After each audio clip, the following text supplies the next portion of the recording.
ஓம் ஸ்தாபகாய ச தர்மஸ்ய சர்வதர்மஸ்வரூபிணே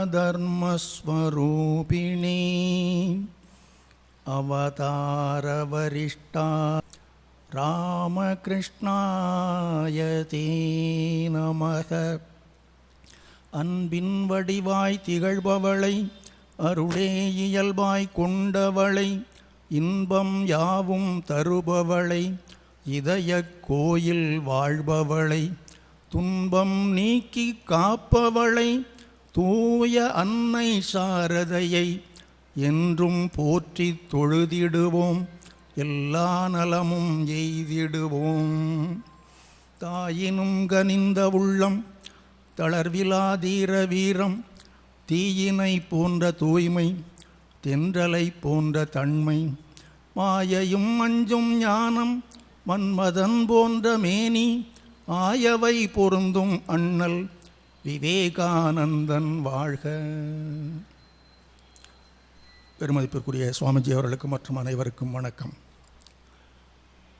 தவம் செய்வார் தம் கருமம் செய்வார், மற்றல்லார் அவம் செய்வார் ஆசையுட்பட்டு. இது திருக்குறள். யார் தவம் செய்கின்றார்களோ அவர்கள்தான் தங்கள் கடமையை செய்பவர்களாக கருதப்படுவார்கள். கடமை கடமை என்கிற வார்த்தையை நாம் அடிக்கடி கேள்விப்படுகிறோம், படிக்கிறோம், பேசுகிறோம். எது கடமை என்பதில் சூழ்நிலைக்கு ஏற்ப விளக்கம் மாறுபடும். ஆனால் இங்கே திருவள்ளுவர் என்ன சொல்லுகின்றார் என்றால், யார் தவம் செய்கின்றார்களோ அவர்கள்தான் தங்கள் கடமையை செய்தவர்கள் ஆவார்கள்.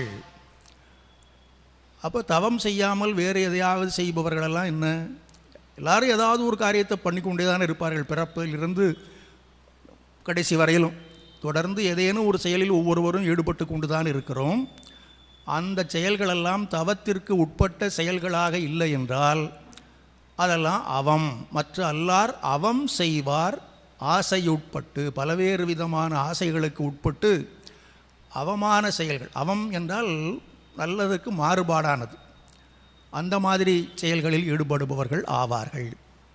ஆகவே மனித பிறவியினுடைய மகத்துவத்தை நாம் உள்ளபடி உணர வேண்டும் என்றால், அதன் குறிக்கோளை அடைய வேண்டும் என்றால் என்ன செய்ய வேண்டும் என்றால் தவம் செய்ய வேண்டும். தவம் செய்வார் தம் கருமம் செய்வார். இதைத்தான் முன்னோர்கள் பல வகையில் வலியுறுத்தி வந்தார்கள். அதனால தான் பழங்கால மக்களுடைய வாழ்க்கைகளை நாம் எடுத்து பார்த்தால், ஆரம்ப காலத்தில் குருகுல வாசத்துக்கு அனுப்புவார்கள் பிள்ளைகளை. சின்ன பையனாக இருக்கிற போதே குருகுலத்துக்கு அனுப்பிவிடுவார்கள்.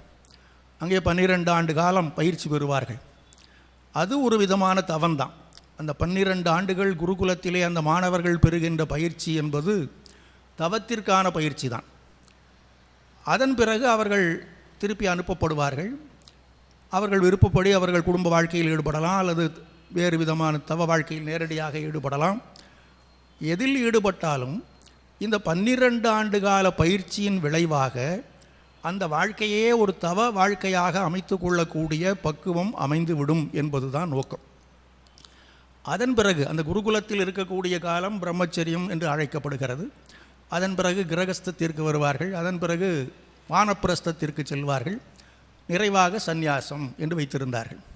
அந்த சந்நியாசம் என்று சொல்லப்படுவது மீண்டும் பரிபூரண தவ வாழ்க்கைக்கு உரியது. ஆரம்பத்தில் குருகுல வாசத்தில் இருக்கிற போது தவத்திற்கான பயிற்சி, நிறைவில் சந்நியாசத்தை மேற்கொள்ளுகின்ற போது முழுமையான தவம். ஆக மொத்தம் மனித வாழ்க்கையினுடைய பயன் அடைய வேண்டும் என்றால் அதற்கு தவம் இன்றியமையாதது. இதைத்தான் வள்ளுவர் சொல்கிறார், தவம் செய்வார் தம் கருமம் செய்வார், மற்றல்லார் அவம் செய்வார் ஆசையுட்பட்டு என்று. இது அந்த காலத்தில் இப்படியே சொல்லி சொல்லி சொல்லி வளர்த்ததுனால எல்லாருடைய மனத்திலும் அது ஒரு பக்கம் இருக்கும். சிறு வயதிலிருந்தே நாம் ஒரு நாள் தவ வாழ்க்கைக்கு போகத்தான் வேண்டும் என்ற எண்ணம் ஒரு ஓரத்தில் இருந்து கொண்டே இருக்கும். அதற்கு முந்தைய வாழ்க்கை பலவிதமாக அமைந்திருக்கலாம். எது எப்படி இருந்தாலும் நிறைவாக நாம் அடைய வேண்டிய இலக்கு எது என்றால் முக்தி அல்லது வீடு பேறு. அதை அடைவதற்கான சாதனம் என்னவென்றால் தவம் என்பது மனத்துக்குள்ளேயே இருந்து கொண்டிருக்கும். அதனால் வாய்ப்பு கிடைக்கிற போது தவ வாழ்க்கைக்கு போய்விட வேண்டும் என்ற தவிப்பு இருக்கும். இந்த பள்ளிக்கூடத்தில் படிக்கிற மாணவர்களெல்லாம் எப்போதரா பரீட்சை முடியும், நிம்மதியாக வீட்டுக்கு போகலாம் என்று எதிர்பார்த்து கொண்டு இருப்பார்கள். அலுவலகத்தில் வேலை செய்து கொண்டு இருப்பவர்களெல்லாம் எப்போதடா ஓய்வு கிடைக்கும், ரிட்டையர்மெண்ட் எப்போ வரும், நிம்மதியாக நான் அங்கே போகலாம் அங்கே வரலாம் என்று எதிர்பார்த்து கொண்டு இருப்பார்கள். அதை போல இந்த உலக வாழ்க்கையில் ஈடுபட்டு இருப்பவர்களெல்லாம் எப்போதரா நம்ம தவ வாழ்க்கைக்கு போவோம் என்று எதிர்பார்த்து கொண்டு இருப்பார்கள் பழங்காலத்தில். இதெல்லாம் பழங்காலத்து கதை. அதனால் இதற்கு அதை இப்போ நான் ஞாபகப்படுத்தி கொண்டால் கொஞ்சம் இப்போதும் நமக்கு அந்த உணர்வு வரும் என்பது தான் நோக்கம். கம்பராமாயணத்தில் நம்ம பார்க்கலாம். ரொம்ப அழகாக கம்பர் சொல்லுகிறார், தசரதனை பற்றி சொல்லுகிறார். 12 பாராளும் மன்னனாக இருந்தவன் தசரதன். நல்ல அரசனாக இருந்தான். தன்னுடைய கடமைகள் எல்லாம் முறையாக செய்தான். மக்கள் நலமாக வாழ்வதற்கு என்னென்ன செய்ய வேண்டுமோ எல்லாம் செய்தான். அப்புறம் ஒரு நாள் அவனுக்கு ஒரு யோசனை வந்தது. ரொம்ப வயசான பிறகு தான், இருந்தாலும் பரவாயில்லை. அப்போ அவ்வளோ நாளாக அவன் மனசுக்குள்ளே அது இருந்து கொண்டு இருக்கிறது என்பதற்கு அது அடையாளம். என்ன சொன்னான், ஒரு நாள் தன்னுடைய அமைச்சர்கள், அலுவலர்கள் எல்லாரையும் கூட்டி வைத்து மந்திராலோசனைன்னு சொல்லுவாங்க, அவர்களெல்லாம் அழைத்து, நான் உங்களிடத்தில் ஒரு கருத்து சொல்ல விரும்புகிறேன், அதை பற்றி உங்கள் கருத்தை நீங்கள் சொல்லுங்கள் என்று ஆரம்பித்தான். என்ன கருத்தை சொல்ல போகிறாரு ராஜான்னு இவங்கெல்லாம் எதிர்பார்த்து கொண்டிருந்தார்கள். அப்போ சொன்னான், நான் இவ்வளோ நீண்ட காலமாக அரசு புரிந்து விட்டேன். என்னுடைய அந்த அரசு நாட்டுக்கு எவ்வளவு நலம் செய்ய வேண்டுமோ அவ்வளவு நலத்தை செய்வதாக இருந்தது. மண்ணுயிர்க்கு உருவதே செய்து வைகினேன், என்னுயிர்க்கு உருவதும் செய்ய எண்ணினேன் என்று சொன்னான். இவ்வளவு காலமாக மண்ணுயிர்க்கு உருவது, என்னுடைய நாட்டில் உள்ள மக்களுக்கு எது நன்மை தரும் என்பதை மட்டுமே சிந்தித்து கொண்டிருந்தேன். மண்ணுயிர்க்கு உருவது, நன்மை தருவது, அதையே இவ்வளவு நாட்களாக நினைத்து கொண்டிருந்தேன், செய்து வைகினேன். இப்போது என் உயிர்க்கு உருவது செய்ய எண்ணினேன். இனிமேல் என்னுடைய உயிர், இந்த காலம் கடந்து கொண்டே போகிறது, இது ஒரு நாள் இந்த உயிர் பிரிந்துவிடும். அப்படி பிரிகிற போது அது எந்த இடத்திற்கு போய் சேர வேண்டுமோ, என்ன கதியை அடைய வேண்டுமோ அதை அடைவதற்கு ஒன்று செய்ய வேண்டும் என்று பெரியோர்கள் சொல்லியிருக்கின்றார்கள். அதை செய்ய விரும்புகிறேன். என் உயிர்க்கு உருவதும் செய்ய எண்ணினேன். அது என்ன என்றால் தவம். அது அடுத்தாற்போல சொல்லுகிறான். ஆதலால் ராமனுக்கு இவ்வரசை நல்கி இப்பேதமை தாய பிறப்பை அறுக்கக்கூடிய மா தவம் தொடங்குவான் வனத்தை நண்ணுவேன். அதனால் ராமனுக்கு முடிசூட்டி விட விரும்புகிறேன், அவனை அரசனாக்கப் போகிறேன், அவனிடத்திலே இந்த பொறுப்பை ஒப்படைத்து விட்டு நான் தவ வாழ்க்கைக்கு போக விரும்புகிறேன் என்று சொன்னான். ஆகவே தவம் செய்ய வேண்டும் என்ற தவிப்பு அவன் மனசுக்குள்ளே இருந்திருக்கிறது என்பது அதிலிருந்து நாம் தெரிந்து கொள்கிறோம். இது அவன் தசரதனுக்கு மட்டுமல்ல, அந்த காலத்தில் எல்லாருக்கும் அப்படி தான் இருந்திருக்கிறது என்பதைத்தான் நாம் முதலில் பார்த்தோம். ஆனால் என்ன நடந்தது என்பது நமக்கு தெரியும். ராமாயணம் என்பது நாடறிந்த கதை. தவம் செய்ய எண்ணினேன், என்னுயிர்க்கு உருவதும் செய்ய எண்ணினேன் என்று சொன்னானே தவிர எண்ணியதை அவனால் நிறைவேற்ற முடியவில்லை. அதனால தான் வள்ளுவர் என்று சொல்கிறார் இன்னொரு திருக்குறளில், தவமுடையார்க்கு ஆகும் அவம் அதனை அகுதிலார் மேற்கொள்வது. தவம் செய்ய வேண்டும் என்ற எண்ணம் யாருக்கு வேண்டுமானாலும் வந்துவிடலாம். ஆனால் அந்த தவத்தை முழுமையாக செய்து நிறைவேற்றக்கூடிய தன்மை என்பது எல்லாருக்கும் ஆகாது. அதுக்கு முன்னால் அவன் தவம் பண்ணியிருக்கணும். போன பிறவியிலையோ அதுக்கு முந்தின பிறவியிலையோ தவம் செய்து இப்போது இந்த தவத்தை பூர்த்தி செய்யக்கூடிய ஒரு வாய்ப்பு அப்போதான் அவனுக்கு கிடைக்கும். இல்லை என்றால் அது வீணாக போகும் என்று வள்ளுவர் சொல்கிறார். அதற்கும் எடுத்துக்காட்டு இந்த தசரதன் தான். அவன் உண்மையாகவே தவம் செய்ய வேண்டும் என்று தான் விரும்பினான். ஆனால் என்ன நடந்தது? நடக்கலை. அவன் நினைத்தது நடக்கலை. எதனால்? அவன் ராமனுக்கு அரசை கொடுத்து விட்டு நான் தவம் செய்ய போகிறேன் என்று சொன்னான். நான் தவம் செய்ய போகிறேங்கிறதோடு நிறுத்தியிருந்தால் போயிருக்கலாம். அடுத்தால என்ன நடக்கிறதுங்கிறது இயல்பாக நடக்கட்டும்னு விட்டுருக்கணும். அப்படி முடியாதல்லவா? அவன் அவ்வளோ பெரிய சக்கரவர்த்தியாக இருந்தவன் சும்மா அப்படியே விட்டுட்டு போக முடியாது. அடுத்த பொறுப்பை யாரிடத்தில் ஒப்படைக்க வேண்டும் என்று தீர்மானிக்க வேண்டும். அது ராமனுக்கு என்று அவன் தீர்மானித்தான். ஆனால் இறைவனுடைய திருவுள்ளம் அப்படி இல்லை. அதனால் கைகேயி குறுக்க வந்தாள். அவளை குறுக்க அவளாக வரவில்லை, குறுக்க வர வைத்தாள் ஒருத்தி. கூனி என்பவள் வந்து சேர்ந்தாள். அவள் ஒரு யோசனை சொன்னால், இவ அதை கேட்டாள். அப்புறம் தசரதன் இடத்துல வந்து அதை எதையும் சொன்னார், ராமன் இடத்துல வந்து சொல்லிவிட்டான். இப்போது தவத்திற்கு போக வேண்டும் என்று விரும்பிய தசரதனுக்கு தவத்திற்கு போக முடியவில்லை. ஆனால் அதை பற்றிய எண்ணமே இல்லாதவனாக இருந்த ராமனுக்கு தவ வாழ்க்கை தானாக தேடி வந்தது. அது சொன்ன வார்த்தையிலே அது சொல்கிறா. என்ன சொல்லுகிறா கைகை ராமனை கூப்பிட்டு, அப்பா நீ நினைக்கிற மாதிரி நாளையிலிருந்து நீ ராஜா கிடையாது, பரதன் தான் அரசனாக போகிறான். ஆழிசூழ் உலகமெல்லாம் பரதனே ஆள, நீ போய் தாழிரும் சடைகள் தாங்கி தாங்கரும் தவம் மேற்கொண்டு பூழி வெங்கானம் நன்னி புண்ணிய துறைகள் ஆடி 7 ஆண்டில் வா என்று இயம்பினன் அரசன் என்றாள். இது ராஜாவுடைய கட்டளை. என்ன கட்டளை? பரதன் நாடாளட்டும். அதோட முடியவில்லை, நீ காட்டுக்கு போ. அதுவும் சும்மா போகக்கூடாது, தாழிரும் சடைகள் தாங்கி, சடமுடி இருக்கணும், ஜடாமுடி தொங்க விடுகிற அளவுக்கு அங்கே போயிருக்கணும். அதாவது உடல் நலத்திலே கருத்தை செலுத்தக்கூடாது என்பதை அப்படி சுட்டி காட்டுகிறார். தாழிரும் சடைகள் தாங்கி தாங்கரும் தவம் மேற்கொண்டு, அதுவும் தாங்கரும் தவம், மிக கடினமான தவம் பண்ணணுன்ட்டான். இதில் அந்த அவள் எவ்வளோ தூரத்துக்கு ராமனை புரிந்து வைத்திருக்கிறாள் என்பதற்கு இதுதான் அடையாளம். அவன் சத்தியத்தை அப்படியே முழுமையாக பின்பற்றுகின்றவன். நீ தாங்கரும் தவம் மேற்கொண்டு என்று சொல்லியிருக்கிறாள். அதனால் சில பேர் காட்டில் போய் கூட, அந்த முதலே கம்பராமாயணத்தில் ஒரு இடம் வருது, ராமன் காட்டுக்கு போக ஆரம்பித்த உடனே கூடவே நாட்டில் உள்ள மக்கள்லாம் வந்துட்டாங்களாம். நான் காட்டுக்கு போய் தவம் பண்ண போகலான்னு பார்த்தா இங்கேயே நாட்டை உருவாக்கிடுவாங்க போல இருக்க இவங்கெல்லாம் சேர்ந்துன்னு நினச்சிட்டு சொல்லாமல் கொள்ளாமல் ஓடி போனான். அதனால் அவன் தாங்கரும் தவம்னு சொல்லியிருக்கிறா. கடினமான தவத்தை மேற்கொள்ள வேண்டும் என்று அவன் சங்கல்பம் பண்ணி கொண்டான் என்பது. சரி, பண்ணுனா. இப்போ தசரதனால் முடியவில்லை, ராமனாலையாவது முடிந்ததா? முடியவில்லை. ஆனால் இந்த வார்த்தையை கேட்டவுடனே அவன் எவ்வளவு ஆனந்தமாகிவிட்டான் அவனுக்கு.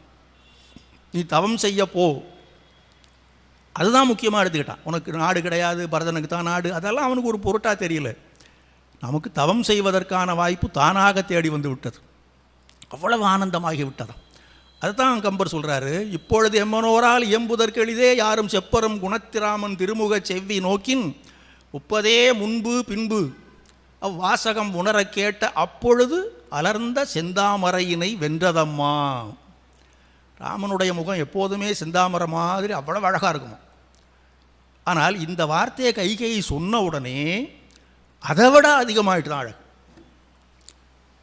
இப்பொழுது எம்மனோரால் எம்புதற்கு எளிதோ, உங்களால் சொல்ல, கம்பன் சொல்கிறான், கவி சக்கரவர்த்தி, அவனால் சொல்ல முடியாத ஒன்று, அவ்வளவு சொல் ஆற்றல் படைத்தவன், புலமை வாய்ந்தவன். அவனை போல ஒரு புலவன், யாமறிந்த புலவரிலே கம்பனை போல் வள்ளுவன் போல் இளங்கோவை போல், முதல்ல கம்பனை தான் சொல்கிறான் பாரதி. அப்பேற்பட்டவன் என்று சொல்கிறான், எம்மனோரால் இயம்புதற்கு எளித. ராமன் அடைந்த மகிழ்ச்சி எப்பேற்பட்ட மகிழ்ச்சி என்பதை எங்களை போன்றவர்களால் சொல்ல முடியுமாயா? சொல்ல முடியாது. இருந்தாலும் சொல்லி பார்க்குறேன் அப்படின்னு என்ன சொன்னான். அந்த வார்த்தையை சொல்லுவதற்கு முன்னால் அவ்வாசகம் உணர கேட்ட அப்பொழுது அலர்ந்த செந்தாமரையினை வென்று, அதற்கு முன்பு பின்பு, ஒப்பதே முன்பு பின்பு.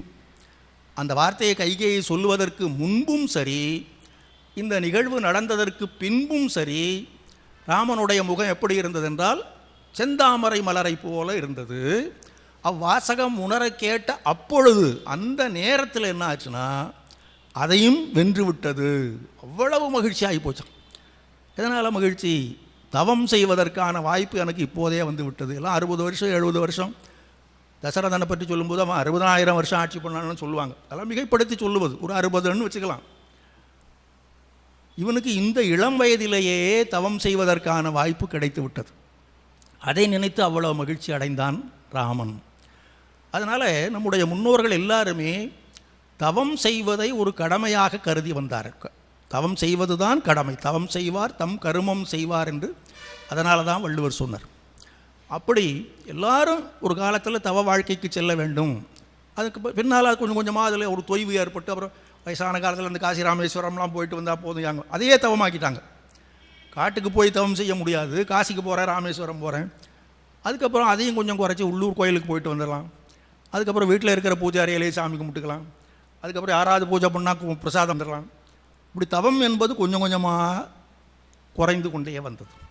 ஆனால் தவத்திற்கு உரிய மகிமை என்பது ஒருபோதும் குறைவது கிடையாது. தவத்தை தவமாக நாம் ஏற்றுக்கொள்ள வேண்டும்.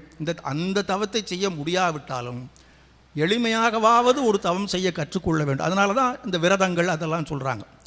அந்த ஒரு நாளோ வாரத்தில் ஒரு நாளோ அல்லது ஆண்டில் ஒரு சில நாட்களோ ஏதாயினும் விரதம் இருக்க வேண்டும் என்று வைத்திருக்கிறார்கள். இதெல்லாம் அந்த தவத்தின் பார்ப்பட்டது தான். ஆக தவம் என்பது தவிர்க்க முடியாதது. மனித பிறவுக்கு என்பது என்ன சிறப்போ அதை அடைவதற்கு அந்த தவம் மிக மிக இன்றியமையாதது என்பதை இதுபோல பல வரலாறுகள் நமக்கு எடுத்து சொல்லுகின்றன. பகவான் ஸ்ரீராமகிருஷ்ண தம்முடைய அமுத மொழிகள் இதை வலியுறுத்தி சொல்லுகிறார். கடவுள் ஒருவர்தான் நிலையானவர், மற்றவையெல்லாம் நிலையற்றவை என்ற இந்த ஞானம் வெறும் புத்தக படிப்பினால் மட்டும் வந்துவிடாது. இந்த ஞானத்தை நாம் பெற வேண்டும் என்றால் அதற்கு சாதுக்கள் தொடர்பும் தவமும் அவசியம் என்று சொல்கிறார்.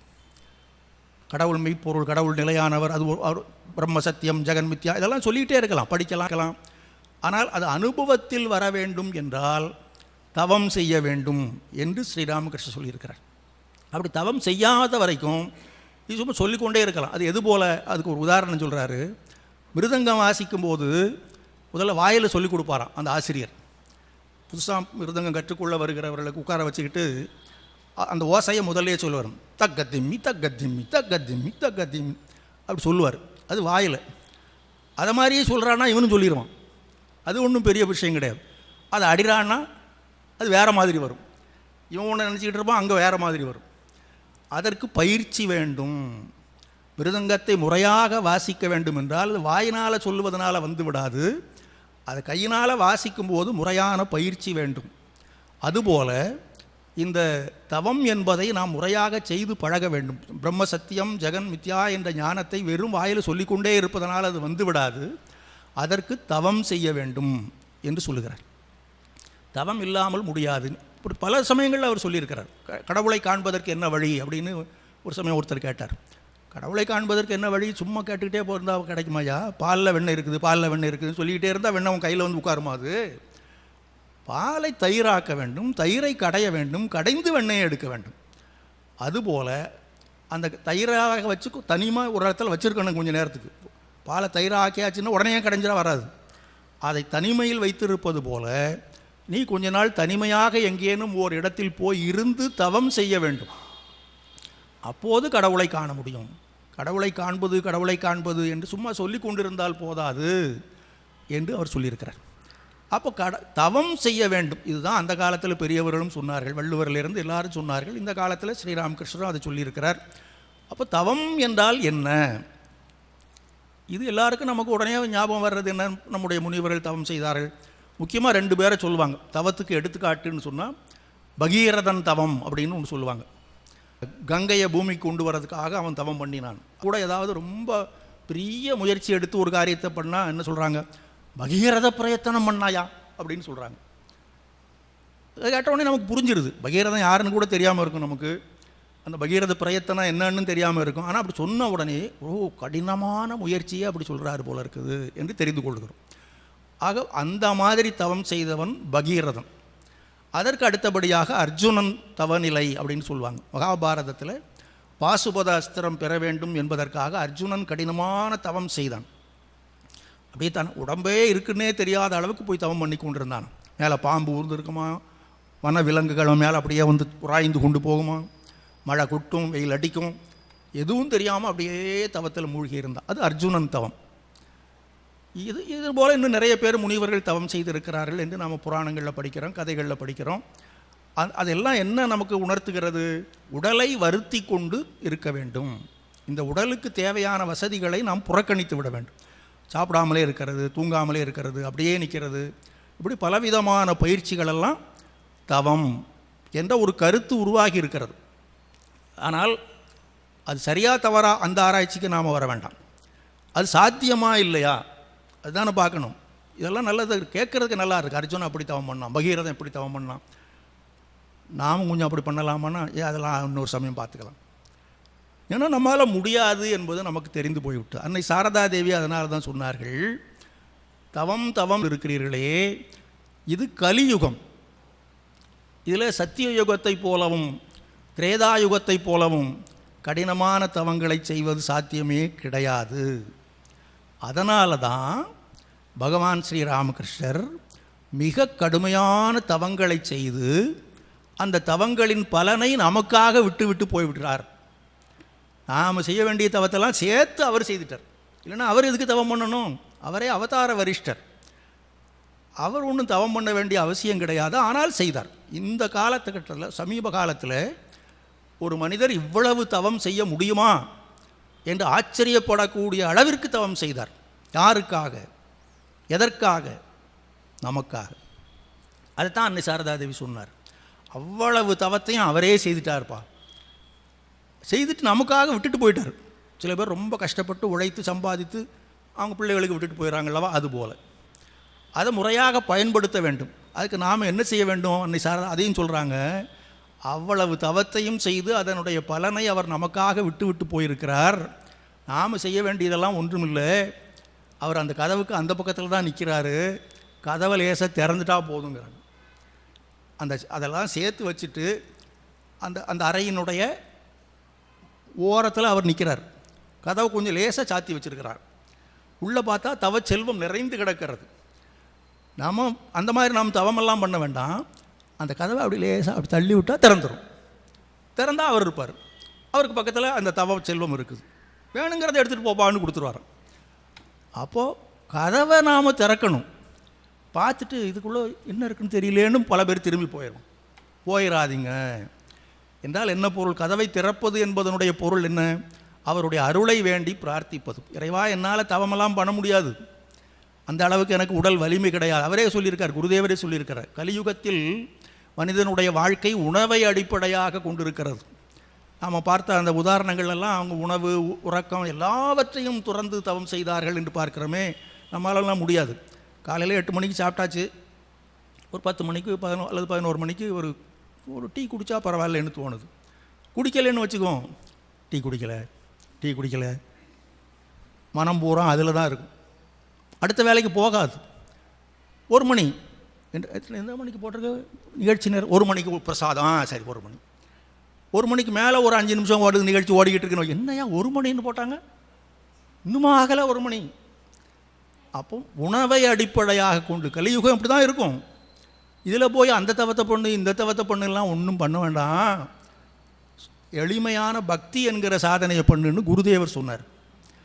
அன்னை சாரதா தேவியும் அதே தான் சொல்கிறாங்க.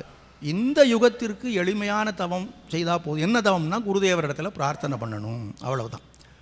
ஒரு சமயம் காசிக்கு அன்னை சாரதா தேவியினுடைய சீடர் ஒருத்தர் போயிருந்தார். அங்கே ஏற்கனவே நீண்ட நாளாக தவம் செய்து கொண்டிருந்த ஒரு சாதுவை பார்க்கக்கூடிய வாய்ப்பு கிடைத்தது. அவர் ஏதோ ஒரு படித்துறையிலேயே அங்கேயே உட்கார்ந்துருப்பார். அப்படியே தொடர்ந்து சாதனை பண்ணிக்கொண்டே இருப்பார். சாதாரணமான சாதனை இல்லை, கடினமான தவம். இப்போ நாம் சொன்னோம் கிட்டத்தட்ட அது மாதிரி அவ்வளவு கடினமான தவத்தை அவர் செய்து கொண்டே இருந்தார். அப்புறம் அவரை பார்த்துட்டு ஒரு நல்ல சாதுங்கிறதுனால அவரோட ஒரு பழக்கத்தை ஏற்படுத்தி கொண்டார். அவருக்கும் இவர் மேலே ஒரு அன்பு ஏற்பட்டு விட்டது. கொஞ்ச நாள் பழக்கிட்டு அப்புறம் இவர் ஊருக்கு கல்கத்தாவுக்கு திரும்புவதற்கு ஏற்பாடு பண்ணார். நான் ஊருக்கு போகிறேன், அன்னையை பார்த்து ரொம்ப நாள் ஆச்சு, அன்னை சாரதா தேவியை நான் பார்க்கணும், போகிறேன் அப்படின்னாரு. அப்போ அவர் சொன்னார், நீ போகிறீல்ல, அங்கே போய் அம்மாக்கிட்ட எனக்காக ஒன்று கேட்டு எனக்கு எழுதுறியா அப்படின்னாரு. என்ன நான் ரொம்ப காலமாக தவம் பண்ணிக்கிட்டே இருக்கிறேன், ரொம்ப கடுமையான தவம் பண்ணி கொண்டு தான் இருக்கிறேன்.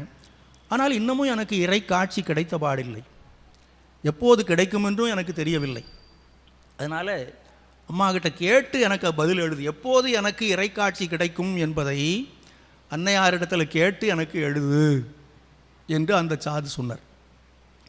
இந்த சீடரும் சரின்ட்டு வந்துட்டார். வந்து அன்னையார்கிட்ட சொன்னாங்க, இந்த ஒரு சாதுவை நான் பார்த்தேன், அவர் இப்படி தவம் பண்ணி கொண்டிருக்கிறார், உங்களிடத்தில் இதை கேட்டு எழுத சொன்னார் அப்படின்னு சொன்னார்.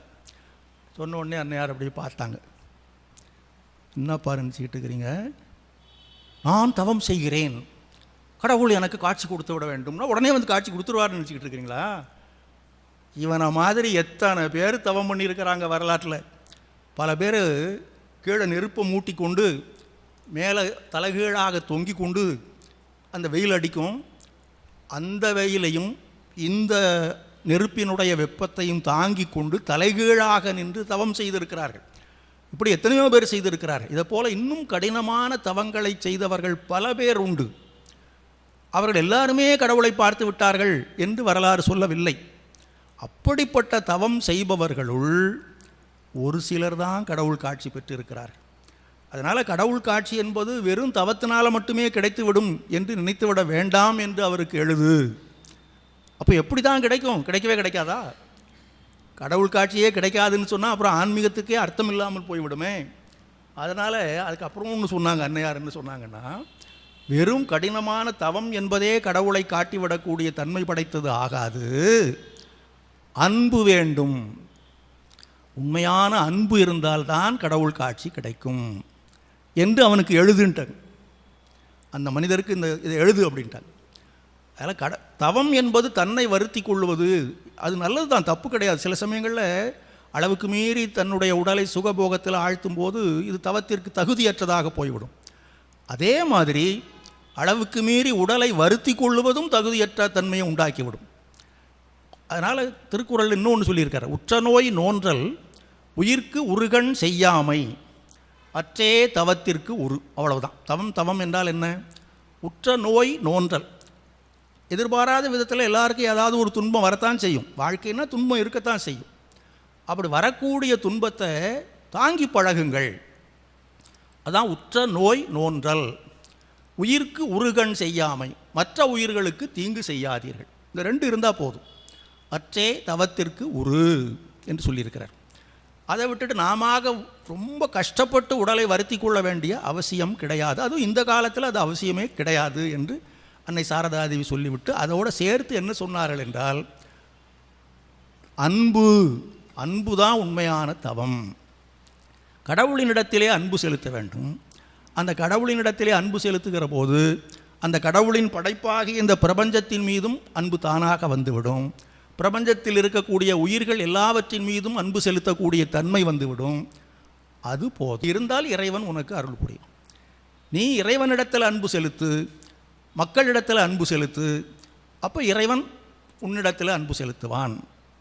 இதுதான் பெரியவர் என்ன சொல்லி இருக்கின்றார்கள் என்றால், அதாவது சாதனைகள், மற்ற சாதனைகள் எல்லாம் கடவுளை அடைவதற்கு வழிகாட்டும். அதாவது நாம் கடினமான சாதனைகள் செய்து ரொம்ப நாள் இந்த பிறவி இன்னொரு பிறவி அடுத்த பிறவி செய்து கொண்டே இருந்தால் ஒரு நாள் அந்த சாதனைகள் நம்மை கடவுளினிடம் கொண்டு போய் சேர்க்கும் என்று சொல்லுகிறார்கள். என்கின்ற சாதனையை மேற்கொண்டால் கடவுளை நம்மிடத்தில் கொண்டு வந்து சேர்த்து விடும். கடவுளை நாம் அடைவதற்கு மற்ற சாதனைகள் பயன்படுகிறது. கடவுளே நம்மை தேடி கொண்டு வருவதற்கு அன்பு என்கின்ற சாதனை தான் வழிகாட்டும். இதுதான் அன்னையார் சொல்லியிருக்கிறார், மற்ற பெரியவர்களும் சொல்லியிருக்கிறார். அதனால் அன்பு என்பதைத்தான் செய்ய வேண்டும். இந்த கடினமான சாதனைகளெல்லாம் செய்ய வேண்டும் என்ற அவசியம் கிடையாது. எளிமையான சாதனை செய்தால் போதும். அதுதான் பாரதியார் சொல்கிறார், செய்க தவம் செய்க தவம் நெஞ்சே தவம் செய்தால் எய்த விரும்பியதை எய்தலாம். வையகத்தில் அன்பிற்சிறந்த தவம் இல்லை, அன்புடையார் இன்புற்று வாழ்தல் இயல்பு. ரொம்ப எளிமையாக சொல்லிட்டார். ஏன்னா பாரதி இந்த பரம்பரையில் வந்தவன் தான். அதனால் மிக எளிதாக அவன் சொல்லிட்டாது. அன்னை சொன்ன அதே கருத்தை தான் சொல்லியிருக்கார். செய்க தவம் செய்க தவம் நெஞ்சே தவம் செய்தால் எய்த விரும்பியதை எய்தலாம். வேண்டியாங்கு எய்தலான் செய் தவம் ஈண்டு முயலப்படும் என்று வள்ளுவர் அதைத்தான் சொல்லியிருக்கிறார். தவம் எதற்காக செய்ய வேண்டும்? வேண்டியாங்கு எய்தலாம். நாம் எதை அடைய வேண்டும் என்று விரும்புகின்றோமோ அதை அப்படியே அடைந்து விடலாம். வேண்டியாங்கு, அதில் கொஞ்சம் தள்ளுபடியெல்லாம் கிடையாது. நான் 10 கேட்டால் அவனுக்கு 4 தான் தருவேன்னு சொல்ல மாட்டாரான் கடவுள். வேண்டியாங்கு எய்தலான் செய் தவம் ஈண்டு முயலப்படும். அந்த தவத்தை செய்தால் அடைந்து விடலாம். சரி, ஆனால் தவம் என்றால் நாம் இப்போ பார்த்தோமே, பகீரதனை போல செய்ய முடியுமா? அர்ஜுனனை போல செய்ய முடியுமா? அன்னையார் சொன்னது போல் தலைகீழாக தூங்கிட்டு மேலே சூரியன் கீழே நெருப்பு அதெல்லாம் செய்ய முடியுமா? முடியாது. அப்போ என்ன வழி? அன்பு. அன்பிற்சிறந்த தவம் இல்லை. அதை விட சிறந்த தவம் ஒன்றுமே இல்லையா? அன்புடையார் இன்புற்று வாழ்தல் இயல்பு. இந்த இன்பத்துக்காகத்தானே இவ்வளவு பாடுபடுகிறோம். ஒவ்வொரு மனிதனும் இன்பமாக இருக்க வேண்டும் என்று விரும்புகின்றான். எங்கே இருக்கிறது இன்பம்? அதுதான் தெரியவில்லை. அதுதான் இதில் சொல்லுகிறார். அன்பு உடையார் இன்புற்று வாழ்தல் இயல்பு. தானாக வரும், நாம் தேடிட்டு போக வேண்டியதில்லைன்னு சொல்கிறார். அதைத்தான் அன்னையார் சொன்னார், குருதேவரும் சொல்லியிருக்கிறார். அன்பு செலுத்தி பழகுங்கள். அன்பு என்பது அன்பினால் கடவுளை அடைந்துவிட முடியும் என்பதற்கு நிறைய உதாரணங்கள் நாம் பார்க்கலாம். சாந்தோக்கிய உபனிஷதம் என்று ஒரு புகழ்பெற்ற உபனிஷதம் இருக்கிறது. அதில் ஒரு வரலாறு இருக்கிறது. அதில் கௌதமர் என்று ஒரு முனிவர், அவர் ஒரு குருகுலம் நடத்தி கொண்டு. நாம் ஏற்கனவே சொன்னது போல் அந்த காலத்தில் குருகுல வாசத்தில் தான் எல்லாருமே பயிற்சி பெறுவார்கள். அந்த கௌதமருடைய குருகுலத்துக்கு ஒரு நாள் ஒரு பையன் வந்தான். என்ன குருகுலத்தில் சேர்த்துக்குங்கன்னு கேட்டான். அப்படியா, அவனை பற்றி கொஞ்சம் அவனை சில விசாரணைகள்லாம் பண்ணார். இவருக்கு ரொம்ப திருப்தியாக போச்சு, சேர்த்துக்கலான்னு முடிவு பண்ணிட்டார். சேர்த்த உடனே என்ன சொன்னார்னா, நான் குருகுலம்னா அவன் நினச்சிட்டு வந்திருப்பான், குருகுலத்தில் எல்லாரையும் உட்கார வச்சு அவர் பாடம் சொல்லி கொடுப்பாரு. அதுக்கு ஒரு கால அட்டவணை இருக்கும். காலையில் அந்த உபநிஷதம், மாலையில் இந்த உபநிஷதம், அப்புறம் வழிபாடு, இதெல்லாம் முறையாக சொல்லிக் கொடுப்பாருன்னு அவன் நினச்சிக்கிட்டு இருந்தான். இவர் என்ன பண்ணார்னா, அவனை அழைச்சிட்டு வந்தார். இங்கே பாரு, எனக்கு என்ன இருக்கு பாருன்னு. ஒரு பெரிய பசு மந்தை இருந்தது, பெரிய மாடுகள் நிறைந்த ஒரு கூட்டம், ஆயிரக்கணக்கில் இருக்குது. அது பார்த்தியா அது அப்படின்னு பார்த்தாங்க. இதில் ஒரு 400 பசுக்களை தேர்வு செய்துக்கோ. நீ எதுக்கு 400 பசு? அந்த 400 பசுக்கள் எப்படி இருக்கணும்னா, இந்த இருக்கிற ஆயிரக்கணக்கான பசுக்களில் சில பசுக்கள் நல்லா கொழு கொழு கொழுன்னு இருக்குது, சில பசுக்கள் நோஞ்சாம் பசுக்களாக எலும்பெல்லாம் தெரியுது. அப்படி தட்டு லேசாக தொட்டா கீழே விழுந்துடும். கிட்டவரின் முட்டவரும் தொட்டவர் மேலே சாயும் அப்படின்னு சொல்லுவாங்க. அந்த காலத்தில் ஒரு பாட்டில் ஒருத்தர் சொன்னார், ஒருத்தர் போய் குதிரை வாங்க போனானோ. எப்பேற்பட்ட குதிரைன்னா, கிட்டவரின் முட்டவரும், அதுக்கு பக்கத்தில் போனால் முட்டை வருமா, தொட்டவர் மேலே சாயும், யாராவது தொட்டால் அப்படி மேலேயே சாஞ்சிரும். அப்புறம் அந்த குதிரையை ஓட்டிக்கிட்டு போய் என்ன பண்ணுறது? அந்த மாதிரி மாடுகள் ஒரு 400 மாடுகள், தொட்டா கீழே விழுகிற மாதிரி இருக்கிற மாடுகள், உடம்புல உயிர் இருக்குதா இல்லையா என்று தெரியாத மாடுகள். அப்படி ஒரு 400 பசுக்களை நீ தேர்வு செய்து அதை ஓட்டிக்கிட்டு போ. அந்த மாட்டை மேய்க்கிறது தான் உனக்கு பயிற்சின்ட்டார். என்னையா அது, குருகுலத்தில் போய் வேதம் படிக்கலாம், உபனிஷதம் படிக்கலான்னு பார்த்தா இவர் மாடு மேய்க்கிறதுக்கெல்லவா அனுப்புனாருன்னு அவன் நினைக்கல. அவர் குரு வந்தாச்சு, அவர் என்ன சொல்கிறாரோ அதை செய்கிறது நம்முடைய கடமை. ஆனால் அதுக்காக அவர் ஒரேடியாக விட்டுறல. ஒவ்வொரு நாளும் நீ மாடு மேய்த்து கொண்டு போகும்போது மாலை நேரத்தில் அந்த மாடுகளெல்லாம் ஒரு இடத்துல நிற்க வச்சிரு, படுக்க வச்சிரு, ஓய்வெடுக்க விட்டு. அதுக்குமே இரவு நேரத்தில் மாடு மேய்க்க முடியாதல்லவா. அந்த நேரத்தில் மாலை நேரத்தில் ஒரு நெருப்பை மூட்டி கொஞ்சம் நேரம் அப்படி தியானம் பண்ணு, அதையும் சொல்லி கொடுத்தார். இவ்வளோதான் உனக்கு பயிற்சி, நீ செய்துக்கிட்டே போ. இந்த 400 மாடுகள் எப்போது 1000 மாடுகளாக ஆகின்றனவோ அப்போது திரும்பி வாண்டார். சரின்ட்டு போயிட்டாங்க. அதே மாதிரி அதே சிரத்தை, அந்த அன்பு அந்த மாடுகளின் மீது வேண்டா வெறுப்பாலாம் பண்ணலை. படிக்க வந்தங்க நமக்கு மாடு மேய்க்கிறது சொல்லிட்டாருன்னா குருவையும் வெறுக்கவில்லை, அந்த குருவினால் கொடுக்கப்பட்ட மாடுகளையும் வெறுக்கவில்லை. மாடுகளினிடத்தில் அவ்வளவு அன்பு செலுத்தினான், அன்பாக பார்த்து பார்த்து பணிவிடை செய்து கொண்டே இருந்தான். அப்படி நீண்ட நாள், எவ்வளோ நாள்னு கூட கணக்கு பார்க்கல. சாதாரணமாகவே பள்ளிக்கூடங்கள்லாம் நம்ம பார்க்குறோம், தேதி பார்க்க, எத்தனாம் தேதி விடுமுறையா, இன்னும் 4 நாள் இருக்குதா, இன்னும் 3 நாள் இருக்குதா கணக்கு பார்ப்போமே. அவர் அதெல்லாம் பார்க்கல. எப்படா 1000 ஆகும், எப்படா திரும்பி போவோன்னு நினைக்கல. பாட்டுக்கு அவனுடைய கடமையை செய்து கொண்டே இருந்தான். ஒரு நாள் திடீரென்று அதில் ஓட்டி கொண்டு போகும்போது பசுக்களாக இருந்தன. அப்புறம் அது கன்றுகள் போடும்போது அதில் காளைகளும் வருமல்லவா. அப்படி ஒரு காளை, நல்ல குழு குழுன்னு இருக்கிற ஒரு காளை திடீர்னு பேசிச்சு. நாங்கள் 1000 ஆகிவிட்டோம், எங்களை நீ திருப்பி ஓட்டி கொண்டு போ அப்படின்னு சொல்லிச்சு. இதெல்லாம் நாம் சுவாமி விவேகானந்தருடைய வாழ்க்கையில் அதெல்லாம் உள்ளத்துக்குள்ளே இருந்து வருகிற வார்த்தை தான். மாடு பேசுமா காளை பேசுமாங்கிற ஆராய்ச்சியெல்லாம் இல்லை. அது பேசியது போல் இவனுக்கு தோன்றுகிறது. காளை அவனுக்கு உபதேசம் செய்தது. எங்களை திருப்பி அழைத்து கொண்டு போன்னு சொன்னது மட்டுமல்லாமல், நான் உனக்கு கொஞ்சம் உபதேசம் பண்ணுறேன். என்ன உபதேசம் என்றால், கிழக்கு என்பது பிரம்மத்தின் ஒரு பங்கு, மேற்கு என்பது பிரம்மத்தின் மற்றொரு பங்கு, தெற்கு என்பதும் அப்படித்தான், வடக்கு என்பதும் அப்படித்தான். இப்படி 4 திசைகளும் பிரம்மத்தினுடைய ஒவ்வொரு பங்கு, இவை 4 சேர்ந்து ஒரு 1/4 பங்கு. இதுக்கு மேலேயும் உனக்கு ஒரு உபதேசம் வேண்டும் என்று சொன்னால், நீ ஒவ்வொரு நாளும் மாலை நேரத்தில் நெருப்பு மூட்டி வணங்குகிறாய் அல்லவா, அந்த நெருப்பு உனக்கு உபதேசம் பண்ணுன்னு சொல்லிச்சு.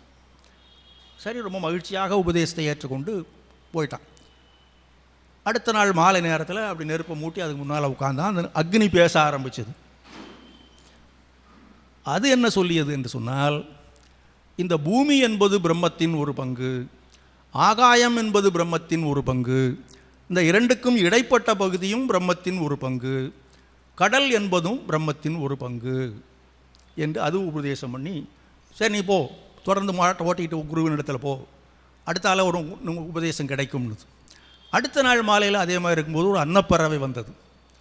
அது பிரம்மத்தை பற்றி கொஞ்சம் உபதேசம் பண்ணியது. அதற்கு அடுத்த நாள் மாலையிலையும் உட்காரும்போது ஒரு நீர்ப்பறவை வந்தது. அதுவும் கொஞ்சம் உபதேசம் பண்ணியது. இதற்குள்ளாக குருவினுடைய அந்த குருகுலத்துக்கு வந்துட்டான். வந்து அவர் முன்னால் ஒரு நமஸ்காரம் பண்ணி வந்து நின்னான். அப்படி பார்த்தார் அவனை. அப்பா, நீ உன்னை பார்த்தா பிரம்மஞானம் பெற்று விட்டது போல தெரியுதே, உன்னுடைய முகத்தில் அந்த பிரம்ம தேஜஸ் தெரிகிறதே, யார் உபதேசம் பண்ணினார்கள் உனக்கு என்று கேட்டார் குரு. எல்லாமே இந்த அகிரிணை பொருள்கள் தான். நெருப்பு, மாடு, பறவை, இந்த மாதிரி பொருள்கள் தான் சொல்லிச்சு. அது உபதேசமாக இல்லையான்னு எனக்கு தெரியல. ஆனால் அவள் ஏதாவது சொன்ன சில விஷயங்களை அவையெல்லாம் கூறினேன். இருந்தாலும் நீங்கள் தானே குரு, அதனால் முறைப்படி நீங்கள் எனக்கு உபதேசம் செய்யுங்கள் என்றான் அவன். உனக்கு இனிமேல் ஒன்றும் உபதேசம் தேவையில்லைப்பா. எதற்காக உபதேசம்? பிரம்ம ஞானத்தை அடைவதற்கு. நீ இப்போதே அதை அடைந்து விட்டாய், அதற்கப்புறம் என்ன, போயிட்டு வா அப்படின்னு அனுப்பிச்சிட்டார். அப்போ இவன் என்ன சாதனை பண்ணனான்? அன்பு. அந்த மாடுகளினிடத்திலே அப்பே அந்த அன்பின் விளைவாக அவனுக்கு ஞானம் கிடைத்து விட்டது. அதனால் ரொம்ப கடினமான தவம் ஒன்றும் இல்லை. அவன் என்ன தவமாக பண்ண, தவம் என்று நாம் எதை நினைத்து கொண்டு இருக்கிறோமோ அந்த வகையில் பார்த்தா அவன் தவம் பண்ணலை. ஆனால் உண்மையில் அவன் பண்ணினான். அந்த தவம் அவனுக்கு ஞானத்தை கொடுத்தது.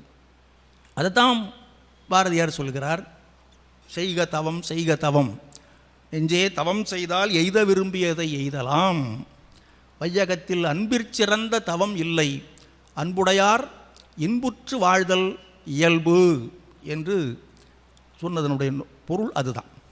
அதனால் அன்பு என்பது தெரியுது. நம்ம அன்பு என்ற வார்த்தையை அடிக்கடி கேள்விப்படுகிறோம், புத்தகத்தில் படிக்கிறோம், பெரியவர்கள் பேசுகிறார்கள். நாமும் வாழ்க்கையில் அதை பின்பற்ற வேண்டும் என்று நினைக்கிறோம். நமக்கும் சில பேர் மேலே அன்பு இருக்குது. நாம் யார் மேலேயாவது அன்பு வச்சுருக்கிறோம், யாராவது நம்ம மேலே அன்பு வச்சுருக்கிறாங்க, அல்லது அப்படி என்று நாம் நினைத்து கொள்ளுகிறோம். இப்படியெல்லாம் இருக்குது.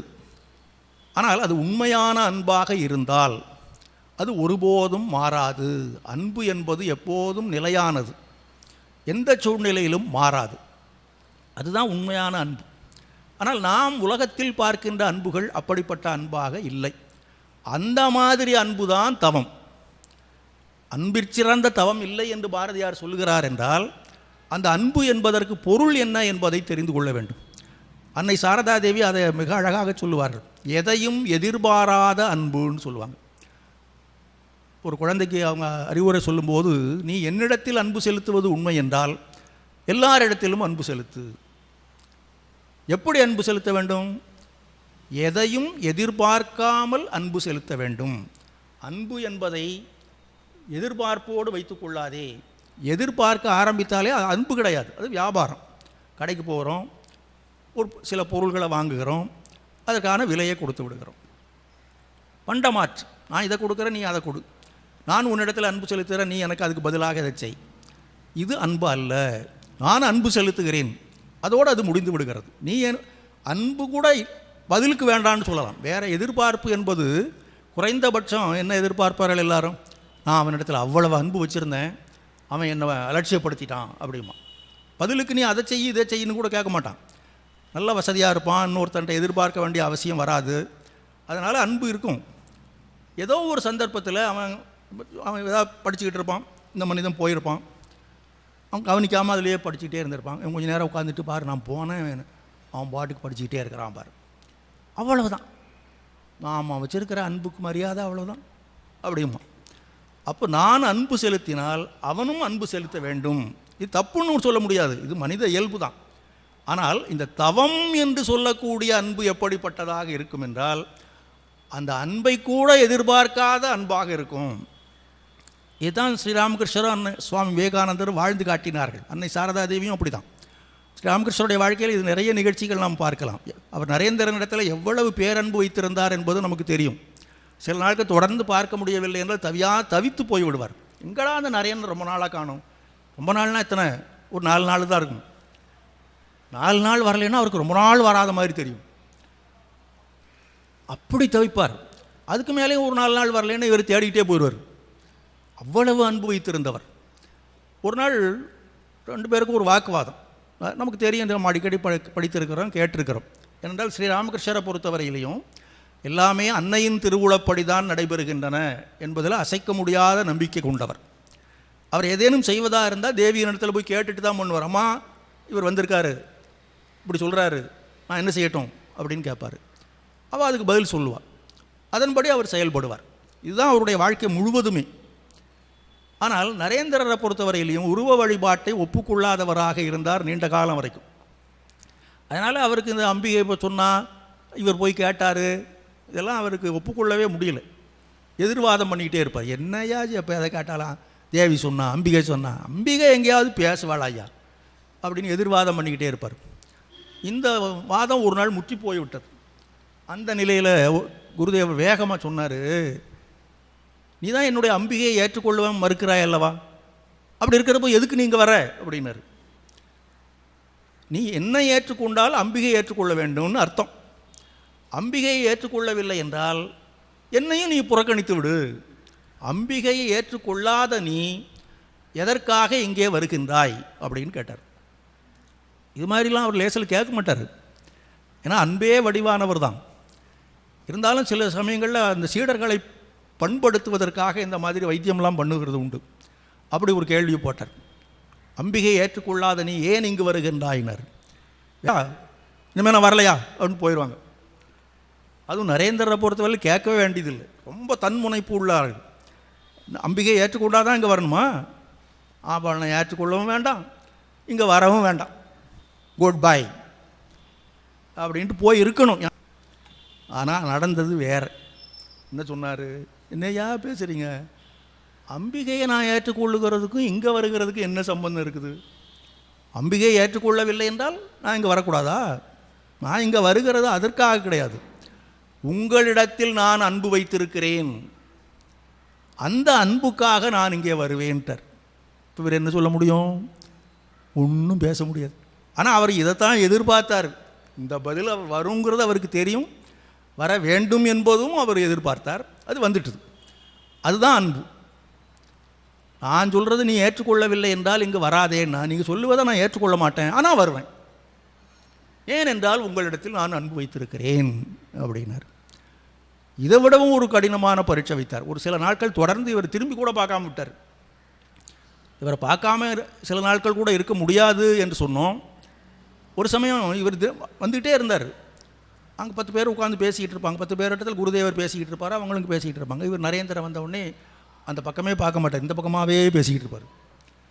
எனக்கு கழுத்து சுழுக்கு பிடிச்சிட்டு தான்னு கூட சில பேர் நினச்சிப்பாங்க. அந்த பக்கம் தப்பித்தவரை கூட திரும்பிடக்கூடாதுன்னு ரொம்ப கவனமாக இருந்தார். ஒரு மணி நேரம் 2 மணி நேரம் திரும்பியே பார்க்கல. இவர் திரும்பி போயிட்டார். அவர் பாட்டு முடிஞ்சு போச்சு. சில நாள் கழித்து மறுபடி வந்தார். அன்றைக்கும் அதே கதை தான். அப்புறம் ஒரு நாள் வந்தார், அப்போதும் அதே கதை தான். இப்படி தொடர்ந்து பல நாட்கள் நரேந்திரன் வருவதும் இவர் அவரை பார்க்காமல் இருப்பதும் இவர் திரும்பி போவதும் இப்படியே நடந்து கொண்டிருந்தது. ஒரு சில நாட்களுக்கு பிறகு நரேந்திரனுக்கு ஒன்றும் இல்லை, அவருக்கு இதை பற்றி கவலை கிடையாது. இன்னும் நீ வருஷக்கணக்கில் கூட என்ன பார்க்காம இருந்தாலும் எனக்கு கவலை இல்லையா, நான் வந்துக்கிட்டு தான் இருப்போம் முதல்ல சொல்லிட்டாரு. ஆனால் அவரால் இருக்க முடியல. அவர் சொன்னார், கேட்டார், என்னப்பா நீ நீ நீ வருகிற போகிற, நீ வந்தியா போனையான்னு கூட நான் கேட்கறதில்ல, அப்படி இருந்தும் நீ தொடர்ந்து வந்துக்கிட்டே இருக்கிறியப்பா, இது எப்படின்னாரு. அப்போதும் இதே பதிலை தான் சொன்னார். நான் இங்கே வருவது நீங்கள் என்னை பார்க்க வேண்டும், என்னிடத்தில் ஏதாவது பேச வேண்டும் என்ற எதிர்பார்ப்போடு அல்ல. நான் உங்கள் மீது அன்பு வைத்திருக்கிறேன், அதனால தான். அதுதான் அந்த எதிர்பாராத அன்பு, எதையும் எதிர்பாராத அன்பு என்பது அதுதான். அப்படிப்பட்ட அன்பை அவர்கள் வாழ்ந்து காட்டினார்கள். அது மட்டுமல்ல, இவர் இப்படி இருந்தது மட்டுமல்ல, அவர் சும்மா சாதாரணமாக இருப்பாரா? அவர் அதற்கு மேலே சொல்ல முடியாத வறுமை நரேந்திரனுக்கு வந்தபோது ஒரு பெரிய பணக்கார பக்தர் வந்தார் ஸ்ரீராமகிருஷ்ணரை பார்ப்பதற்கு. அவரிடத்துல அதை பற்றி பேசிக்கிட்டு இருந்தார். இந்த பையன் ரொம்ப நல்ல பையன், சமீபத்தில் அவங்க அப்பா காலமாயிட்டார், பெரிய பணக்காரர், ஆனால் அவன் சேமிப்பே கிடையாது. அவர் காலமானதோட எல்லாம் போச்சு. இப்போ குடும்பம் ரொம்ப வறுமையில் வாடிக்கொண்டு இருக்கிறது. இவன் தான் பெரிய பையன், குடும்பத்தை கவனிக்க வேண்டிய பொறுப்பில் இருக்கிறவன். அதனால் அவனும் இங்கே வந்துட்டு போயிட்டுருக்கிறான். அதனால் வீட்டில் உள்ளவங்கள்லாம் ரொம்ப சாப்பாட்டுக்கே கஷ்டப்பட்டுக்கிட்டு இருக்கிறாங்க அப்படி இப்படின்ட்டு சொன்னார். அதாவது இவனுக்கு யாராவது ஒரு உதவி செய்தால் பரவாயில்ல, ஏதோ ஒரு வேலைக்கெல்லாம் கிடைச்சா பரவாயில்ல, அந்த மாதிரி அர்த்தத்தில் தான் சொன்னார். அவர் பேசிக்கொண்டு இருக்கிற போது கொஞ்சம் தள்ளி உட்கார்ந்துருந்தார் நரேந்திரன். அவர் குரு பேசுகிற போது குறுக்க பேசக்கூடாதுன்னு அப்படியே பல்ல கடிச்சிட்டு உட்காந்துருந்தார்.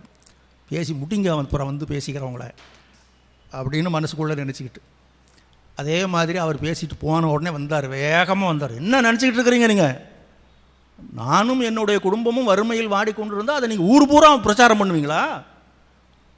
அது உங்களுக்கும் எனக்கும் தெரிஞ்ச விஷயம், அவ்வளவுதான். ஏன் இதெல்லாம் பேசிக்கிட்டு இருக்கிறீங்க அப்படின்னார். சண்டைக்கு வந்துட்டார். அதுவும் அந்த அன்பின் அடிப்படையில் வர்றது தான். உரிமை இருக்கிற இடத்துல தானே இப்படிலாம் சண்டை வரும். எப்படி அவர் குருதேவர் கேள்வி கேட்டபோது இவர் கொஞ்சம் கூட கலங்காமல் அமைதியாக, நான் உங்களிடத்தில் அன்பு வச்சுருக்கிறேயான்னு சொன்னார் அல்லவா, அதே மாதிரி இப்போ இது அவருடைய முறை. அதனால் அவர் சொன்னார், உனக்காக அவசியமானால் வீடு வீடாக ஏறி இறங்கி பிச்சை கேட்கவும் தயங்க மாட்டேன்னர். எப்பேற்பட்ட ஆள் நமக்கு தெரியும். அவருக்கென்று யாரிடத்துலையும் எதுவுமே கேட்க மாட்டார். குருதேவரை பொறுத்தவரையிலையும் எனக்கு அது வேணும் எனக்கு இது வேண்டும் என்று அவர் கேட்டதே கிடையாது. அது தானாக கொடுப்பாங்க. மதுர் பாபு போன்றவர்களெல்லாம் அவருக்கு சேவை செய்ய வேண்டியதை செய்வாங்க. அது தானாக நடக்கும். இவராக எதையும் வைத்துக்கொள்வது தாமாக வைத்துக்கொள்ளவும் மாட்டார். உடைமை என்பது அவரிடத்தில் எதுவுமே இருக்காது. யாராவது கொண்டு வந்து கொடுத்தா கூட அது அந்த உரியில் அப்படி கட்டி தொங்க விட்டுருப்பார். வர்றவங்களுக்கு எடுத்து கொடுத்துக்கிட்டே இருப்பார், அவ்வளோதான். அப்படிப்பட்ட ஒரு இயல்பு, தனக்கென்று எதையும் கேட்காத இயல்பு படைத்த அந்த ஸ்ரீராமகிருஷ்ணர் அந்த சீடரிடத்தில் என்ன சொன்னார்? உனக்காக வேண்டுமானால் வீடு வீடாக ஏறி இறங்கி பிச்சை கேட்கவும் தயங்க மாட்டேன். அதுதான் அந்த அன்பு. அந்த உண்மையான அன்பு எப்படி இருக்கும் என்பது, அதுவும் அந்த சீடர் எப்போ ஏற்பட்ட சீடருங்கிறது நம்ம ஏற்கனவே பார்த்துருக்கோம். எதிர்வாதம் பண்ணுகிற சீடர், அவருக்காக இப்படி சொல்கிறார். அதுதான் அந்த உண்மையான அன்பு. இது கூட பரவாயில்ல. அதற்கும் மேலாக ஒரு நாள் அந்த உடலை உகுத்து விடுவது என்ற தீர்மானம் பண்ணிய போது எதிரில் அவரை உட்கார வைத்து கொண்டு நீண்ட காலம் பாடுபட்டு செய்த தவத்தின் பலனையெல்லாம் அப்படியே அவரிடத்தில் கொடுத்துட்டார். நாம் ஏற்கனவே சொன்னோம், குருதேவர் செய்த தவம் எப்பேற்பட்ட தவம் என்பதை சொன்னோம். இந்த காலத்தில் பார்க்க முடியாத தவம்.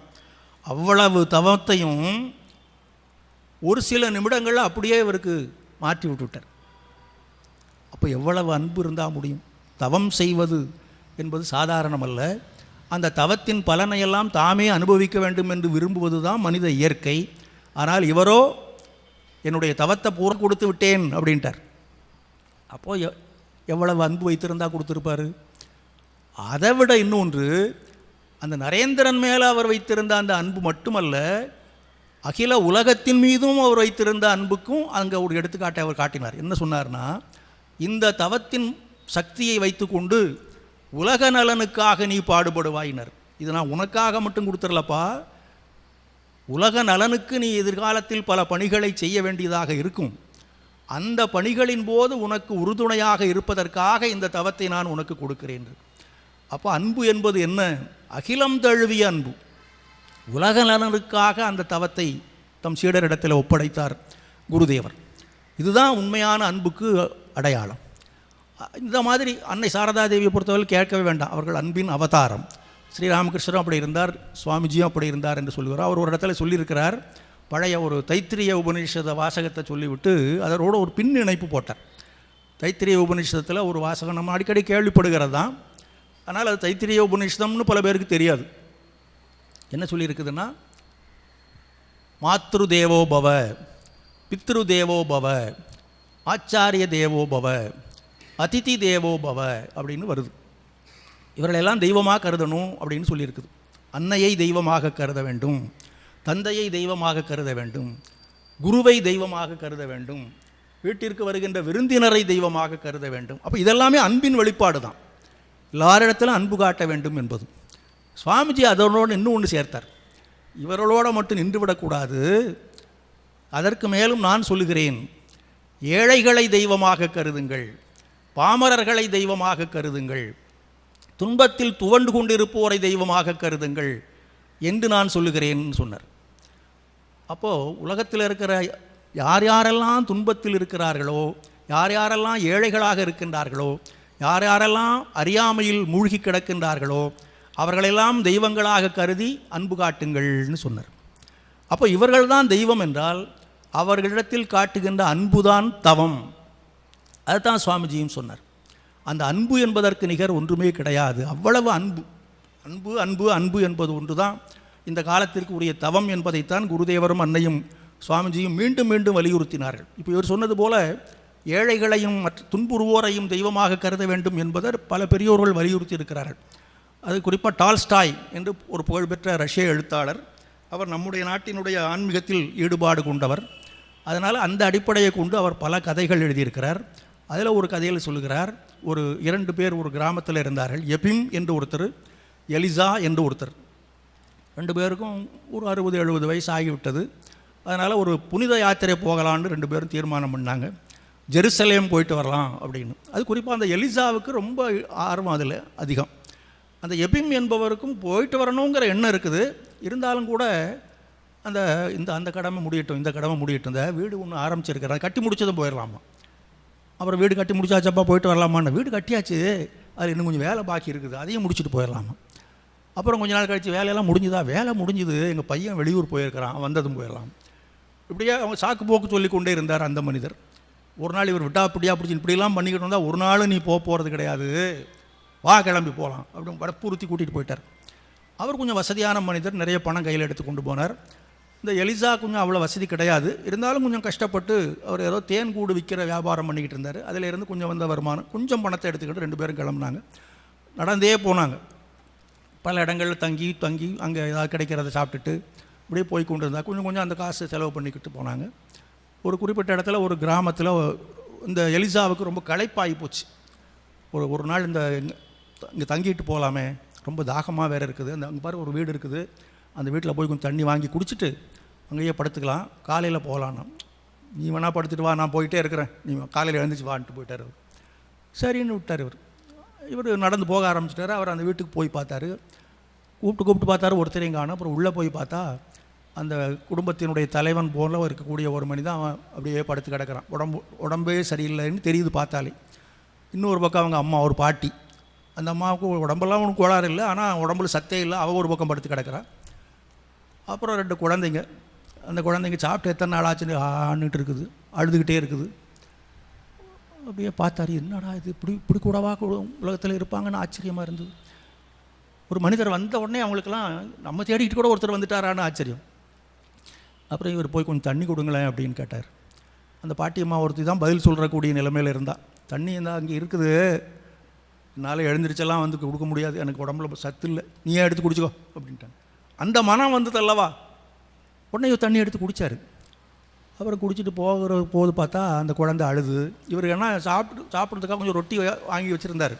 அதை பார்த்துட்டு அது அழுது. ஓ என்னான்னு கேட்டால் அது கையை காட்டுது. பக்கத்தில் போய் அந்த குழந்தைக்கு 2 குழந்தைகளுக்கு கொஞ்சம் ரொட்டி கொடுத்தாரு. அதை பார்த்துட்டு அந்த பாட்டி அம்மாவுக்கு அவளும் குழந்தை மாதிரி தானே, அப்புறம் பசி வரும்போது வயசானவங்க குழந்தை மாதிரி ஆயிடுவாங்க, ஆன்னு பார்த்துக்கிட்டு இருக்காங்க. அவளுக்கு கொஞ்சம் கொடுத்தாரு. இப்படி எல்லாருக்குமே கொடுத்தாங்க.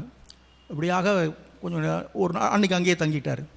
அடுத்த நாள் அவங்களோட பழகும்போது தான் தெரிந்தது, ரொம்ப நாளாகவே வறுமையில் தான் வாடிக்கொண்டு இருக்கிறார்கள். அவங்களுக்குன்னு சொந்தமாக ஒரு நிலம் இருந்தது. அந்த நிலத்தை ஒருத்தர்கிட்ட அடமானம் வச்சுருந்தாங்க. அதை திருப்பி வாங்கிறது கூட வழி இல்லாமல் இருக்குது. அதனால் இப்போ எந்த வருமானமும் இல்லாமல் தவித்து கொண்டு இருக்கிறார்கள் என்றெல்லாம் கதையை சொன்னார்கள். அப்புறம் யோசனை பண்ணி பார்த்தார், நம்ம அடுத்த நாள் கிளம்பி போயிடலாம் ஜெருசலேம் யாத்திரைக்குன்னு நினச்சிக்கிட்டு இருந்தவருக்கு இதை விட்டுட்டு போகிறதுக்கு மனசு வரலை. அடுத்த நாள் அங்கேயே இருந்து அவர் கையில் கொஞ்சம் காசு வச்சுருந்தார் அல்லவா, அதை கொண்டு போய் வீட்டுக்கு தேவையான பொருளெல்லாம் வாங்கி கொண்டு வந்து அதை சமையல் பண்ணி அவரே சாப்பாடை வைத்து அப்படியே 2-3 நாள் இருந்துட்டார். அப்போ எல்லாம் தெம்பு வந்துடுச்சு, எழுந்திரிச்சு பேச ஆரம்பிச்சிட்டாங்க. சரி கிளம்பலாம் அப்படின்னு நினைக்கிற போது, அன்றைக்கி முந்தின நாள் இரவு காலையில் புறப்படலான்னு நினச்சி இரவு படுத்துக்கிட்டு இருக்கிற போது ஒரு கனவு வந்தது. கனவில் திடீர்னு விழித்து பார்த்தா என்ன கனவுன்னா, அந்த வீட்டில் உள்ள குழந்தைகள் 2 பேரும் இவரை போக விடாமல் பிடிச்சி அவர் துணியை பிடிச்சி எடுத்துக்கிட்டு இருக்குது. நீ போகாதேன்னு சொல்கிற மாதிரி. அப்போ இது என்னது, இதுதான் கடவுளினுடைய சித்தம் போல் இருக்குது என்று பேசாமல் இங்கேயே இருந்து இவருக்கு வேண்டியதெல்லாம் பண்ணிட்டு போகலான்னு சொல்லி அந்த யார்கிட்ட நிலத்தை அடமானம் வைத்திருந்தார்களோ அவரிடத்துல போய் கொடுக்க வேண்டிய காசை கொஞ்சம் கொடுத்து மீட்டு கொடுத்து எல்லாம் பண்ணிவிட்டு பார்த்தாரு. இதுக்குள்ளே 4-5 நாள் ஆகிட்டுது. அந்த கூட வந்த நண்பர் எவ்வளோ ரொம்ப தூரம் போயிருப்பார். நீங்கள் கையில் இருக்கிற காசு ரொம்ப குறைவாக தான் இருக்குது, நாம் தனியாக போகிறதும் கஷ்டம், நம்ம ஊருக்கே போயிடலான்னு திரும்பி வந்துட்டார். அந்த மனிதர் ஜெருசலேத்துக்கு போயிட்டார். அங்கே போய் பார்த்தா அங்கே எல்லோரும் வரிசையில் நின்று வழிபாடு நடந்து கொண்டு இருக்கிறது, கூட்டமாக இருக்கிறாங்க. திடீர்னு பார்த்தா அந்த பின்னால் அவருடைய ஒரு தலை தெரிஞ்சுது. அந்த தலையை பார்த்தோன்னே இது நம்ம நண்பர் தலை மாதிரி எல்லாம் தெரியுது, எலிசா மாதிரி தெரியுது, அந்த ஆள் அதுக்குள்ளே வந்துட்டானா அப்படின்னு பக்கத்தில் வேகமாக போய் பார்த்தா அங்கே எலிசாவை காணும். சரி நம்முடைய பிரம்ம தான் போல் இருக்குதுன்னு அப்புறம் அடுத்த நாள் ஒரு வாரம் தரிசனம் பண்ணணும்னு அவர் திட்டம் வச்சுருந்தார். அடுத்த நாள் வந்து பார்த்தா அதே மாதிரி அதே இடத்துல அதே மனிதர் நிற்கிறார். இப்படி தொடர்ந்து சில நாட்கள் நடந்து கொண்டே இருந்தது. அதன் பிறகு அவர் யாத்திரையை முடித்து கொண்டு திரும்பி வந்துட்டார். திரும்பி வந்து பார்த்தா இங்கே எந்த இடத்துல இவரை விட்டுட்டு போனாரோ அந்த இடத்துல மறுபடியும் கொஞ்ச நாள் தங்கி விட்டு வந்தபோது நாங்கள்லாம் ரொம்ப கஷ்டப்பட்டோம், ஒருத்தர் வந்து எங்களுக்கு உதவி செய்தார்னு அவர் ரொம்ப உயர்வாக பேசினாங்க. அது இவர் அவருக்கு தெரியல. திரும்பி வந்துட்டார். இங்கே வந்து பார்த்தபோது தான் அதே வடிவம் அந்த வரிசையில் நிற்கிற போது அவருக்கு பின்பக்கத்தில் இருந்து அந்த ஒரு தோற்றம் எப்படி இருந்ததோ அதே தோற்றம் இங்கே அவருக்கு முன்னால் காட்சி அளித்தது. அந்த மனிதர் அதிர்ச்சி அளித்தார். அப்போ தான் அவருக்கு ஒருவேளை அப்படின்னா இவர் தான் அங்கே வந்திருக்கிறார். ஆனால் நாம் நினைக்கிற மாதிரியெல்லாம் வந்திருக்கிறதுக்கு வாய்ப்பே இல்லை.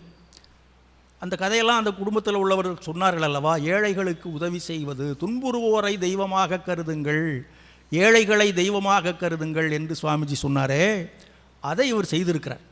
அப்படி செய்ததன் விளைவாக நாம் ஏற்கனவே சொன்னோம் அல்லவா, மற்ற சாதனைகளெல்லாம் நம்மை கடவுளினிடம் கொண்டு போய் சேர்க்கும், அன்பு நம்மிடம் கொண்டு வந்து சேர்க்கும் என்பது போல இந்த மனிதருக்கு அங்கே என்ன காட்சி கிடைக்க வேண்டுமோ அது அவருக்கு வீட்டில் இருக்கும்போதே அவருக்கு அங்கே கிடைத்து விட்டது. இதுதான் உண்மையான தவம். இவர் என்ன தவம் செய்தார்? வேறு ஒரு தவம், இந்த யாத்திரை போகலான்னு போனால் அதையும் பாதியில் விட்டுட்டு வந்துட்டார். ஆனால் கடவுள் காட்சி கிடைத்து விட்டது. இதுபோல தவம் செய்வது, இந்த மாதிரி அன்பு செலுத்துவது தான் உண்மையான தவம் என்பதைத்தான் அன்னையும் குருதேவரும் சுவாமிஜியும் திருப்பி திருப்பி சொல்லி கொண்டிருக்கின்றார்கள். இந்த அன்புக்கு நிகர் இந்த உலகில் வேறு எதுவும் கிடையாது. அதனால தான் அன்பும் சிவமும் இரண்டென்பர் அறிவிலார், அன்பே சிவமாவது யாரும் அறிகிலார், அன்பே சிவமாவது யாரும் அறிந்த பின் அன்பே சிவமாய் அமர்ந்திருந்தாரே. அன்புதான் சிவம், அன்புதான் சிவம், இதை அறிந்து கொள்வதுதான் ஞானம் என்று சொல்கிறார்.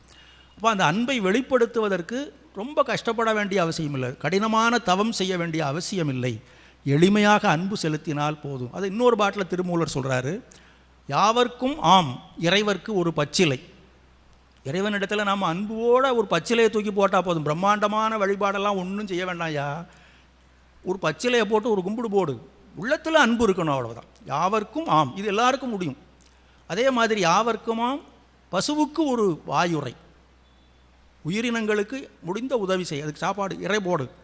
யாவர்க்கும் ஆம் உண்ணும்போது ஒரு கைப்பிடி, நீ சாப்பிடும்போது யாராவது பசியில் வாடிக்கொண்டு இருக்கிறவன் பக்கத்தில் இருந்தானோ அவனுக்கு ஒரு கைப்பிடி கொடு, அன்போடு கொடு, அப்படி தூக்கி போடாத, அன்போடு கொடு.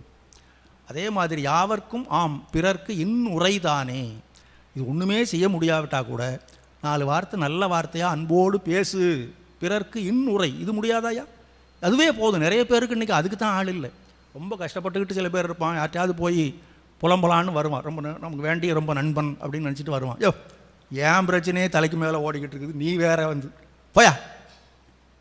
அவன் பேசுனா ஒரு 5 நிமிஷம் பேசுவானா, அவனை கேட்டு கொஞ்சம் ஆறுது, அதனால் என்னப்பா கவலைப்படாதப்பா, நல்லா பிரார்த்தனை பண்ணிக்கப்பா, நல்லா ஆயிருப்பா, நல்லா ஆகுதோ இல்லையோ, அந்த வார்த்தையை கேட்கும்போது அவனுக்கு ஒரு ஆனந்தம் இருக்கா இல்லையா. இதுதான் தவம். இவ்வளவு எளிமையான இந்த தவத்தை நாம் செய்துவிட்டால் இறைவன் நமக்கு கண்டிப்பாக அருள் புரிவான். இந்த அன்பு என்கின்ற தவம், அதனால தான் செய்க தவம் செய்க தவம், நெஞ்சே தவம் செய்தால் எய்த விரும்பியதை எய்தலாம், வையகத்தில் அன்பிற்சிறந்த தவம் இல்லை, அன்புடையார் இன்புற்று வாழ்தல் இயல்பு. இதை இன்னும் எளிமையான வழியில், தவம் என்பது என்னென்னா, நாம் ஏற்கனவே சொன்னது போல் அந்த கடினமாக காட்டில் போய் செய்வது மட்டுமல்ல, வாழ்க்கையே தவமாக மாற்றிக்கொள்வது, வாழ்க்கை தவம். தவ வாழ்க்கை என்பது அது வேறு, வாழ்க்கை தவம், நம்முடைய அன்றாட வாழ்க்கையை தவமாக மாற்றிக்கொள்வதற்கு எளிமையான வழி. அதுவும் பாரதியார் சொல்லியிருக்கிறார், வாழும் முறைமையை அறிந்து வாழ்வது, உயிர்களிடத்தில் அன்பு வேணும், அந்த அன்பு இருந்தால் கடவுள் நமக்கு அருள் புரிந்துருவார். தெய்வம் உண்மை என்று தான் அறிதல் வேணும். நாம் ரொம்ப கஷ்டப்படலாம் வேண்டாம், உயிர்களிடத்தில் அன்பு செலுத்த கற்றுக்கொண்டால் தெய்வம் உண்மை என்பதை அவரே நமக்கு உணர்த்தி விடுவார். அதன் பிறகு இந்த வாழ்க்கையில் எந்த இடர்பாடையும் எதிர்கொள்ளக்கூடிய மனத்திண்மை வந்துவிடும். வைரமுடைய நெஞ்சு வேணும், இது வாழும் முறைமையடி பாப்பா, அதான் இதுதான் தவம், இதுதான் வாழ்க்கை தவம் என்று சொல்லுகிறார். இந்த தவத்தை பின்பற்றக்கூடிய ஒரு ஆற்றலை குருதேவர் நமக்கு வழங்குவாராக, அன்னை நமக்கு வழங்குவாராக. உயிர்களிடத்தில் அன்பு வேணும், தெய்வம் உண்மை என்று தான் அறிதல் வேணும், வைரமுடைய நெஞ்சு வேணும், இது வாழும் முறைமையடி பாப்பா. நன்றி.